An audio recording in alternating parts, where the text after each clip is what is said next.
നമസ്കാരം. Raf talk ഫുട്ബോളിലേക്ക് ഏവർക്കും സ്വാഗതം. വേൾഡ് കപ്പ് എടുക്കുന്നു. വേൾഡ് കപ്പിലെ ടോപ്പ് സ്കോറർ ആരായിരിക്കും? അത്തരത്തിലുള്ള ചർച്ചകളുടെയും വിശകലനങ്ങളുടെയും ഒക്കെ ടൈമായി. മാർച്ച് ഇതൊക്കെ കഴിഞ്ഞു. ഏപ്രിൽ മെയ് കഴിഞ്ഞാൽ പിന്നെ വേൾഡ് കപ്പാണ്. സ്വാഭാവികമായിട്ടും നിലവിലുള്ള താരങ്ങളുടെ ഫോമും മറ്റുമൊക്കെ നോക്കിക്കൊണ്ട് ബെറ്റിംഗ് ഓഡ്സൊക്കെ നല്ല രൂപത്തിൽ പുറത്തു വന്നു തുടങ്ങി. ഇപ്പോൾ ഫോക്സ് സ്പോർട്സ് കൃത്യമായിട്ട് ബെറ്റിംഗ് ഓഡ്സൊക്കെ വെച്ച് കാൽക്കുലേറ്റ് ചെയ്ത് ഏറ്റവും അധികം വേൾഡ് കപ്പിൽ ടോപ്പ് സ്കോറർ ആവാൻ സാധ്യത ആർക്കാണ് എന്നതിൻ്റെ ഒരു ലിസ്റ്റ് പുറത്ത് വിട്ടിട്ടുണ്ട്. നമ്മളൊന്ന് പരിശോധിക്കുകയാണ്. അതിൽ ഏറ്റവും അധികം ടോപ്പ് സ്കോറർ സാധ്യത ഇപ്പോൾ അവർ കണക്കാക്കിയിരിക്കുന്നത് മറ്റൊരുമല്ല, കിലിയൻ എംബാപ്പയാണ്. എംബാപ്പ മിന്നും ഫോമുല, തർക്കമൊന്നുമില്ല, സംശയമൊന്നുമില്ല. പക്ഷേ പരിക്കിൻ്റെ ചില ഇഷ്യൂസ് അദ്ദേഹത്തിനുണ്ട്. ഇപ്പോൾ അദ്ദേഹം ബ്രസീലിനെതിരെയുള്ള ഫ്രണ്ട്ലി മത്സരം കളിക്കാൻ വേണ്ടി ഫ്രഞ്ച് ടീമിനോട് ജോയിൻ ചെയ്തിരിക്കുകയാണല്ലോ. അപ്പോൾ അദ്ദേഹത്തോട് ചോദിക്കുന്നുണ്ട് വേൾഡ് കപ്പിനുള്ള പ്രിപ്പറേഷൻസ് എങ്ങനെയാണെന്ന്. അപ്പോൾ അദ്ദേഹം പറയുന്നതിലൊരു ഡിബേറ്റിൻ്റെ കാര്യമില്ല. എന്നെ സംബന്ധിച്ചിടത്തോളം എൻ്റെ കാൽമുട്ടിന് ഇപ്പോൾ പ്രശ്നങ്ങളില്ല, ഐ ആം ഫൈൻ. പിന്നെ വേൾഡ് കപ്പിൻ്റെ പ്രിപ്പറേഷൻ്റെ കാര്യം എന്ന് പറഞ്ഞാൽ ഞാൻ ആദ്യമായിട്ട് വേൾഡ് കപ്പ് കളിക്കുന്ന ആളല്ല. ഒരു തവണ വേൾഡ് കപ്പ് നേടിയിട്ടുണ്ട്, മറ്റൊരു തവണ വേൾഡ് കപ്പിൻ്റെ ഫൈനൽ കളിച്ചിട്ടുണ്ട്. അപ്പോൾ എനിക്കറിയാം എന്താണ് ചെയ്യേണ്ടതെന്ന്. ഏറ്റവും ബെസ്റ്റായിട്ടുള്ള പ്രിപ്പറേഷൻ എന്ന് പറഞ്ഞാൽ എൻ്റെ ക്ലബ്ബ് റയൽ മാഡ്രിഡിനോടൊപ്പം പറ്റാവുന്നത്ര കളി കളിച്ച് വേൾഡ് കപ്പിന് എത്തുക എന്നുള്ളതാണ് എന്നുകൂടി അദ്ദേഹം പറയുന്നുണ്ട്. അല്ല, എംബാപ്പെ ഈ വേൾഡ് കപ്പിൽ പൊളിച്ചെടുക്കുന്ന കാര്യത്തിൽ സംശയമൊന്നുമില്ല, പരിക്കിൻ്റെ പ്രശ്നങ്ങളൊന്നും ഇല്ലെങ്കിൽ. സോ അദ്ദേഹത്തിനാണ് ഇപ്പോൾ ഏറ്റവും അധികം ഗോൾഡൻ ബൂട്ട് സാധ്യത ഫോക്സ് സ്പോർട്സ് ബെറ്റിംഗ് ഓഡ്സൊക്കെ വെച്ച് കാൽക്കുലേറ്റ് ചെയ്ത് കണക്കാക്കി പറയുന്നത്. രണ്ടാം സ്ഥാനത്ത് ഹാരി കെയ്നാണ്. കെയ്ൻ്റെ കാര്യം പിന്നെ പറയണ്ടല്ലോ. ഇപ്പോൾ ഏത് തരം ഫോമിലാണ് അദ്ദേഹം കളിച്ചുകൊണ്ടിരിക്കുന്നതെന്ന് എല്ലാവർക്കും അറിയാം. ഗോൾ വർഷമാണ് ബയൺ മ്യൂണിക്കിൽ നടത്തിക്കൊണ്ടിരിക്കുന്നത്. ഇംഗ്ലണ്ട് മുന്നോട്ട് പോവുകയാണെങ്കിൽ ഹാരി കെയ്ൻ്റെ ഗോളടി മേളവും നമ്മൾ കാണും.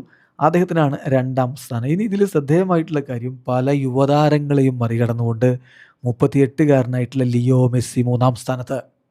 ഫോക്സ് സ്പോർട്സിൻ്റെ കണക്കിൽ ടോപ്പ് സ്കോറർ ആകാൻ, വേൾഡ് കപ്പിൽ ഗോൾഡൻ ബൂട്ട് നേടാൻ സാധ്യതയുള്ള സൂപ്പർ താരങ്ങളുടെ ലിസ്റ്റിൽ മൂന്നാം സ്ഥാനത്തേക്ക് സാക്ഷാൽ ലിയോ മെസ്സിയുമുണ്ട്. ഇത് പ്രായം വെച്ച് നോക്കുമ്പോൾ ഇതൊരു അത്ഭുതകരമായിട്ടുള്ള സ്ഥാനം തന്നെയാണ്. മൂന്നാം സ്ഥാനത്ത് അദ്ദേഹം എത്തുന്നു എന്നുള്ളത്. നിലവിൽ നല്ല ഫോമിൽ തന്നെയാണ് അദ്ദേഹം. ഇന്റർ മയാമിക്ക് വേണ്ടി കളിക്കുന്നത്. പരിക്കലട്ടിയില്ലെങ്കിൽ അർജന്റീനയ്ക്ക് വേണ്ടി അദ്ദേഹം ഇന്നും പ്രകടനം നടത്തും എന്ന പ്രതീക്ഷയിൽ ആരാധകരിക്കുന്നു. നാലാമതാണ് ഏർലിംഗ് ഹാലൻഡ്. നോർവേയും കൊണ്ട് അദ്ദേഹം എത്തുന്നുണ്ട്. അദ്ദേഹത്തിൻ്റെ ഗോളടി ഫോം ഒരല്പം മങ്ങിപ്പോയിട്ടുള്ളത് ശരിയാണ്. പക്ഷേ അദ്ദേഹത്തെ ആർക്കും എഴുതി തള്ളാൻ പറ്റില്ല. എന്നാൽ അദ്ദേഹത്തിൻ്റെ ടീം നോർവേ എത്ര ദൂരം മുന്നോട്ട് പോകും, അതനുസരിച്ചാണല്ലോ ഗോൾഡൻ ബൂട്ടിനുള്ള സാധ്യതയൊക്കെ ഉള്ളത്. സോ അത് കണ്ടറിയേണ്ട കാര്യമാണ്. അഞ്ചാം സ്ഥാനത്താണ് ലാമിനെ യമാലിനെ കണക്കാക്കിയിരിക്കുന്നത്. ലാമിനെ യമാൽ ഗോളടിക്കും, അതുപോലെ തന്നെ ഗോളിലേക്കുള്ള വഴി ഒരുക്കും. യമാലിപ്പം ഇന്നും ഫോമിലാണ്. അപ്പോൾ സ്പെയിനിൻ്റെ യുവതാരത്തിന് അഞ്ചാം സ്ഥാനം കൊടുക്കുന്നു. ആറാം സ്ഥാനത്ത് ക്രിസ്ത്യാനോ റൊണാൾഡോയുണ്ട്. റൊണാൾഡോ മാത്രമല്ല, നിക് വോൾട്ട്മേയറും ലൗട്രോ മാർട്ടീനസും ഓസ്മാൻ ഡംബലയുമൊക്കെ ആറാം സ്ഥാനത്താണ് നിൽക്കുന്നത്. നമുക്കറിയാവുന്ന പോലെ സൗദി അറേബ്യൻ പ്രോ ലീഗിൽ മിന്നുന്ന പ്രകടനമാണ് ക്രിസ്ത്യാനോ തുടർന്നുകൊണ്ടിരിക്കുന്നത്.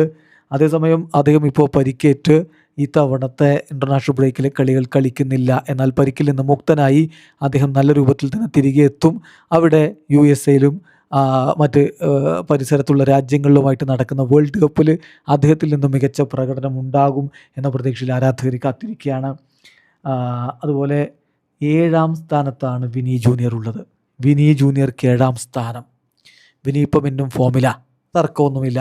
റയലിനെ മുന്നോട്ട് കൊണ്ടുപോകുന്നതിൽ സുപ്രധാനമായ പങ്ക് വഹിക്കുന്നുണ്ട്. പക്ഷേ വിങ്ങറായ അദ്ദേഹത്തിന് എത്രത്തോളം ഗോളടിയിൽ മുന്നോട്ട് വരാൻ പറ്റും എന്നുള്ളത് കണ്ടാണ്. ഇപ്പോൾ ഗോളൊക്കെ അടിക്കുന്നുണ്ട്, അത് വേറെ കാര്യം.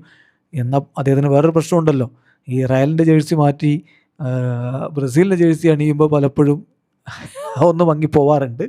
അത് മങ്ങാതിരിക്കുക എന്നുള്ളത് ബ്രസീലിലെ തവണത്തെ കിരീടമോഹങ്ങൾക്ക് വളരെ പ്രധാനപ്പെട്ട ഒന്നാണ്. ഏതായാലും ആൽവാരോ മൊറാറ്റയ്ക്കും ഇതുപോലെ 7-ാം സ്ഥാനമാണ് കൊടുക്കുന്നത്. എന്തായാലും എന്ത് സംഭവിക്കും കളിക്കളത്തിൽ എന്നുള്ളത് കാത്തിരുന്ന് കാണണം. ഇപ്പോൾ കൂടുതൽ ഗോൾഡൻ ബൂട്ടിനുള്ള സാധ്യത കണക്കാക്കുന്നത് കിലിയൻ എംബാപ്പയ്ക്ക്. വീഡിയോ അവസാനിക്കുന്നു. ഫുട്ബോൾ ലോകത്തെ കൂടുതൽ വിശേഷങ്ങളുമായി റാഫ് ടോക്സിൽ എത്താം.